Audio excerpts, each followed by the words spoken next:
Folks, in case you were wondering and didn't see my last video, I will review Terminator Genesis. I've just been very sick this weekend and plan to do it next weekend along with Minions. But what this review is about is two movies, two sequels that I kind of wanted to review in CinematicCritic but did not have a chance to do.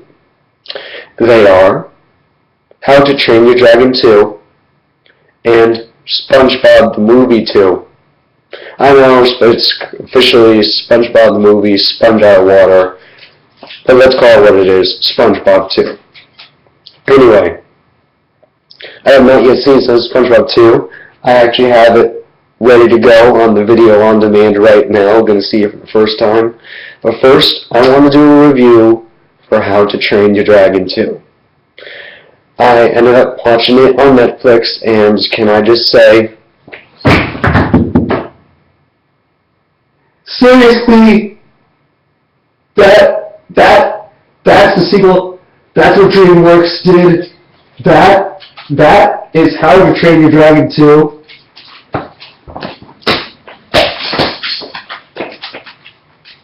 It sucked. I'm sorry. It's just, I can't believe that that's what they're going to follow up with, especially after they built it up. It's got some really massive moments, and what's worse is that some of the moments where you may think that I'm saying they're bad, actually could have worked if they had worked with them a little more. Now, I'm going to say the obvious ones. So if you haven't seen the movie, stop now. Hiccup's father dies. Stoic the Vast. But that is not the issue. It's how he dies. He's killed by Toothless. Even that is not the issue if they had done it correct. Because Toothless is done it while he's under the mind control of Drago. This movie's really going to be more about that. Because what Hiccup knows he's under the mind control, and I know I've jumped far ahead of the movie here, but this is just my major problem with it, is that Hiccup ultimately blames, even though Toothless is, even though Toothless is clearly not at fault. I mean, he did plasma blast Stoic, and it is right after Stoic is reunited with his long-lost wife, who apparently stayed away from them for so long because she came to love dragons, just as, why it doesn't work is because Hiccup gets mad at Toothless for killing his father, when in fact it wasn't Toothless's fault. Drago has some way to control Toothless. It's Drago's fault. It's not Toothless's fault. What makes it worse is that there is a moment where Toothless breaks through the control and sees what he's done, and he's no doubt regretting it. He's trying to approach as if to say, like, I'm sorry, Toothless is like, back off, you've done it. And he's just like, yeah, I get that maybe that's how the reaction would be, but it doesn't work. I don't feel like it works. And the other thing is, like I said, you get Stoic and the wife for about 2 full minutes before Stoic is killed. I mean, Stoic isn't even really a focus in this movie. It's all about, is Hiccup going to become, a good chief? But one more major problem is, this is never addressed again. There's no forgiveness per se. They just move on. It's just like, they figure out how to get Toothless out of the mind control, and it goes like, okay, bro, let's go fight the bad guy. It's like, wait, what? There's no forgiveness here? He's not going to ask forgiveness. You're not going to give him forgiveness. You're not even going to address the fact that you pretty much just pushed him away. And I mean, in a movie like this where you've got or in a movie like How to Train Your Dragon 1, where the emotions were so complex, where everything was so thought out, to come out with a movie like this that's just so disappointing. I can't, in all honesty, give it a good rating. I'm sorry, I can't. I wanted to love this movie. I really did. This is not, I mean, Kung Fu Panda 2, there are people out there who know this. Kung Fu Panda 2, as a movie, Kung Fu Panda 2 was better than Kung Fu Panda 1. DreamWorks did it. I actually think, and some people may disagree with me here, Madagascar 2 is better than Madagascar. Madagascar 3 was better than Madagascar 2. I believe that. Sequels can be better, but sometimes they're not. But sometimes they get god-awful. And I'm sorry, but I'm not sorry. I don't just think, I think everyone has a bad day, and I think that DreamWorks, this was theirs. They just didn't think things out. They gave us a rehash. It's just, basically, instead of the Vikings, it's Drago and his gang now. We get the mother. The mother is basically, I don't know how to describe her. The movie is really more about Hiccup and the mother than it is Hiccup about the father. So it's kind of like you don't even care when the father's killed. I'm sorry, that is true. And there's one more problem I have.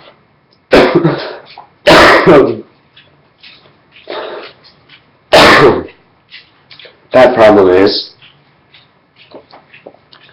if you saw How to Train Your Dragons, Riders of Berk, and Defenders of Berk, then you know that, that was a great TV show. It is. Cartoon Network. You also probably know that if you're a Netflix user, that they picked up the Dragon's story for yet another series. And I have watched that series. And guess what? Stoic the Vast isn't dead in it, and the mother doesn't exist. So it's an alternate reality. It's either a continuation of, but the people are grown up, so it's like it's in between Defenders of Berk and Dragons 2. Not after.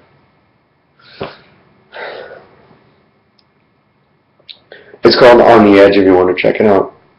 Or Race to the Edge. But I can't give this. I did not like How to Train Your Dragon 2. And that's the first time I've had to say that about one of these amazing Pixar movies. And what I would say is if I was doing a full review and giving this movie a rating, I would have to rate it a disappointing rating. So if you just let me pull up my system right now. Rating system. I would give it out of 11. I can't even give it an or 5. I have to give it an oh no. I have to give it an oh no, a bad. And I recommend that you skip it, because I actually think there's so many missed opportunities in this movie that the plot point doesn't come through. And don't get me wrong, this movie had a ton of potential. It had a great idea, but it botched it. It failed its delivery so much. It's not just that one thing I'm going to mention. I'm not, like I said, this isn't a full review. I'm not going to go through the full plot. But basically, let's just say that there is a lot of build-up, not a lot of delivery.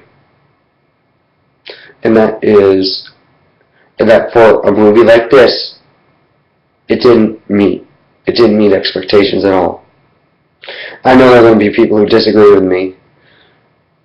The fact is that as far as visuals go, 3D and the overall animation, I mean, there are some people that even say that was a problem. It's comparable to Naruto, and Naruto Shippuden, honestly. Naruto Shippuden, everything is done a little darker, everything's a little more seriously, whereas Naruto, everything was a little more upbeat and bright. That's really this in a nutshell. Dragons, just having its dark moments, was definitely upbeat and bright, where in this one things are a little darker, everyone's all grown up. I'd say, I bought How to Train Your Dragons because I loved it. I bought Kung Fu Panda. Actually, that's not true. But I did buy Kung Fu Panda too. I'm not going to buy this movie. I'm not even going to consider it. I'm not going to watch this movie again. I don't like it. I can't say that I like it. I love How to Train Your Dragon. And am I going to not see How to Train Your Dragon 3? No, I am going to see How to Train Your Dragon 3. You want to know why? Because I'm going to give it a second chance. Because I believe in it. I've seen the first movie. I've seen what they can do with the TV series. And yes, even the TV series running on Netflix right now is good. I know what Dreamworks can do, and I know that they can save this. They have to save this. This is something that they must save. They must come back. So, you've got one more chance with How to Train Your Dragon 3. Fix this. I'm sorry that if this had been an official review, you would now have the worst rating of the movies I've reviewed so far. In fact, you may say that this is an official review. I didn't do it in the classic style, the new style that I'll be doing, where I went over the characters and the plot and everything. And I did see the movie several months ago, but I still remember the plot. Which was say, ha, that means you liked it, but I don't, It's one of those cases where it's so bad you remember it. Well, my TV started to yell at me, so I just saw my thing pop up. I'm going to have a review fresh off of, see, there it goes. I'm going to have a review fresh off of watching SpongeBob 2. And let me tell you, SpongeBob the movie surprised me. It did a decent job of creating SpongeBob characters. But I will say is a lot of people say that this new generation of SpongeBob has had a lot of problems. And I totally agree. So I'm hoping that this new SpongeBob movie doesn't fall into that issue. However, there are clearly a couple of movies that I missed when I was CinematicCritic, when I was taking a break for the year, that, I've gone back and seen them, like How to Train Your Dragon 2 was one of them. Muppets 2 was another one. Oh, God, don't even get me started on Muppets 2. Oh, what a... that deserves its own review.